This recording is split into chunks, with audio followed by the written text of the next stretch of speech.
ZEE5 पर पूरा episode free में देखने के लिए नीचे डिस्क्रिप्शन में दी गई लिंक पर क्लिक करें।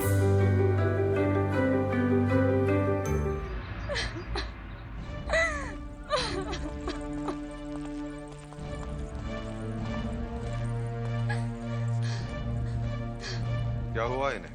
महाराज, लगता है इसे किसी सांप ने काट लिया है। नहीं हुजूर, नहीं। आपके महल में बहुत बड़ी साजिश हो रही है। साजिश?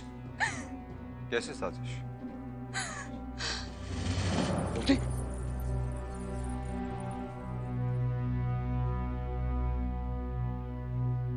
जो साक्षात कोमलता का प्रतीक हो, उसके लिए हार सहन करना बहुत मुश्किल है।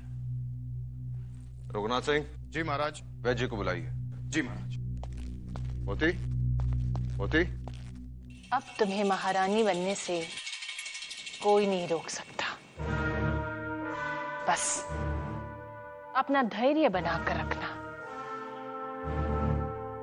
विष न मिलने पर तुम बहुत जल्दी विचलित हो जाती हो। विषी तो हम विष कन्याओं का जीवन है महारानी साहिब। उसका प्रबंध समय पर हो रहा है।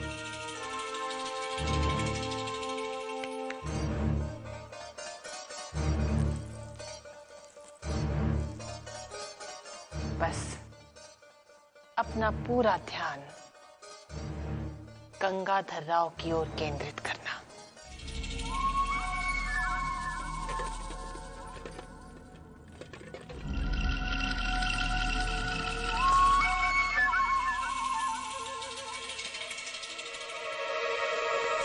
पापा,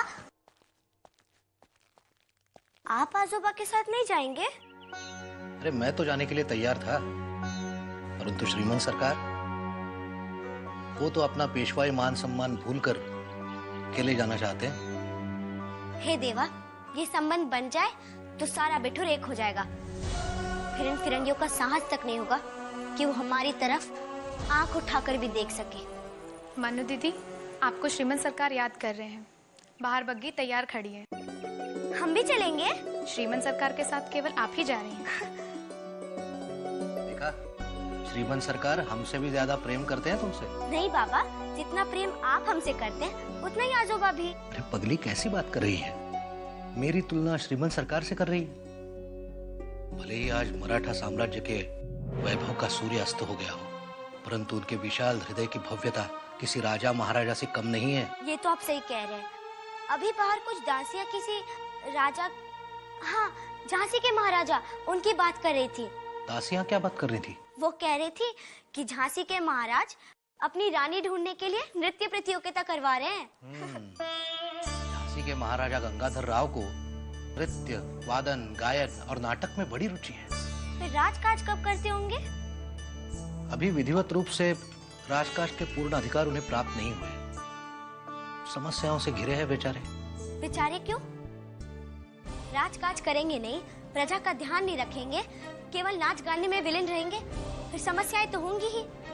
अरे हाँ हाँ, तू इतनी अप्रसन्न क्यों हो रही है? तू कौन सी वहाँ की रानी बनने वाली है? बाबा, मुझे नहीं बनना ऐसी रानी। प्रधानमंत्री जी, जब हमारे समक्ष श्वेतांबरा की कुंडली रखी गई थी, तब आप सब ने एक राय होकर हमें पूर्ण सहमति जताई थी। और आज आप शंका व्यक्त कर रहे हैं। क्षमा कीजिएगा महाराज, सेवक को आपने परामर्श देने का अधिकार दिया था, इसलिए संदेह प्रकट किया है कि राजकुमारी श्वेतांबरा। संदेह और शंका बिना साक्ष्य के कोई अर्थ नहीं रखते।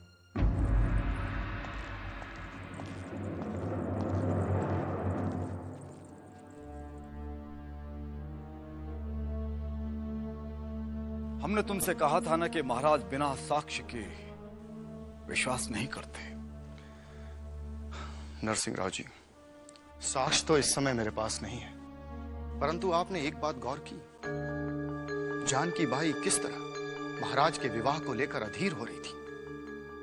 शीघ्र ही एक ऐसी कुंडली का प्रबंध हो गया जिसके ग्रह नक्षत्र पूर्णतया महाराज के ग्रह नक्षत्रों से मेल खाते हैं। और सबसे बड़े आश्चर्य की बात तो यह है कि सकुबाई, जो जानकी बाई से घृणा करती है, वो दोनों एक मत होकर महाराज के विवाह की स्वीकृति दे रही थी। आप ही सोचें, विचार करें। रघुनाथ सिंह, इसी एक बात ने तो हमें उलझन में डाल रखा है। अब तो जब तक तात्या दीक्षित और नाना भोपटकर कानपुर से वापस नहीं आ जाते, हमें महाराज को श्वेतांबरा से दूर रखने का प्रयास करना होगा। परंतु उन दोनों को तो वापस कानपुर से अब तक आ जाना चाहिए था। कानपुर से वापस आने में इतना समय तो नहीं लगता। आखिर कहां गए होंगे वो लोग? प्रणाम आचार्य जी। प्रणाम। कहिए, धर्माधिकारी महामहिम पुणे नरेश महाराजाधिराज बाजीराव पेशवा को इस तुच्छ कान्यकुब्ज ब्राह्मण की याद कैसे आ गई?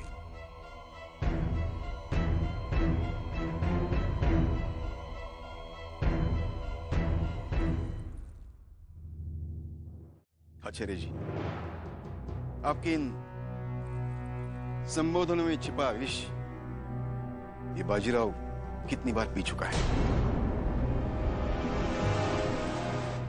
अब तो आपके व्यंग में भी असीम प्रेम नजर आने लगा है। प्रेम?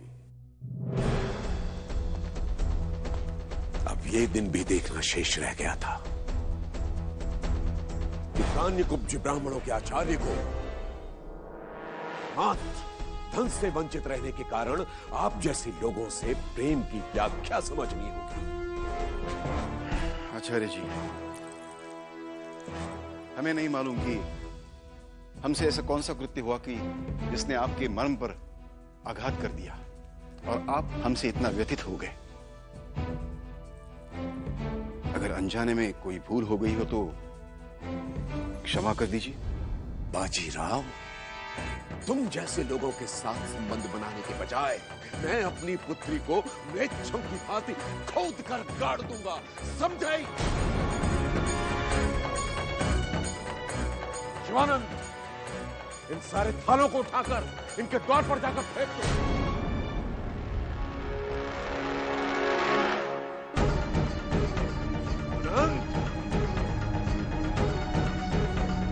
आचार्य जी, हमारे आजू भाई पिता बनकर आपसे याचना कर रहे हैं कि आप एक क्षण के लिए पिता नहीं बन सकते।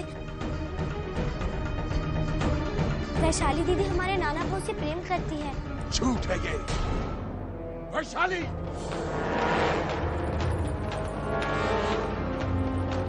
क्या कह रही है?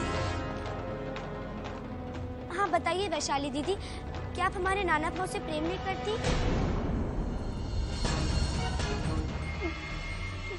नहीं। वैशाली, तुम ये क्या कह रही हो?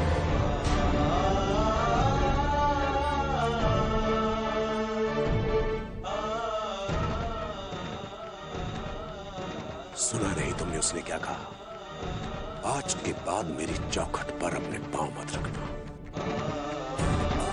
वैशाली, बताओ अपने पिताश्री को कि तुम मुझसे प्रेम करती हो। क्षमा कीजिएगा, हम अपने पिताजी की इच्छा के विरुद्ध कोई कार्य नहीं करना चाहते।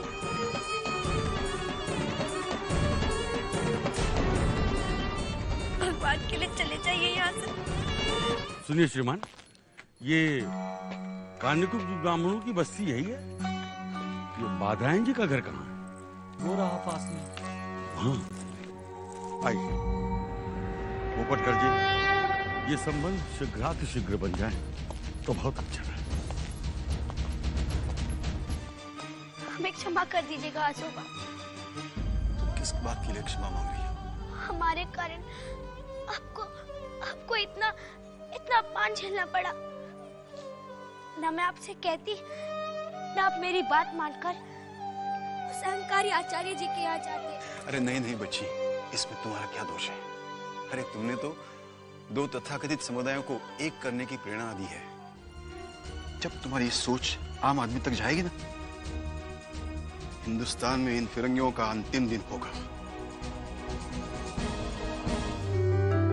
Z5 पर पूरा एपिसोड फ्री में देखने के लिए नीचे डिस्क्रिप्शन में दी गई लिंक पर क्लिक करें।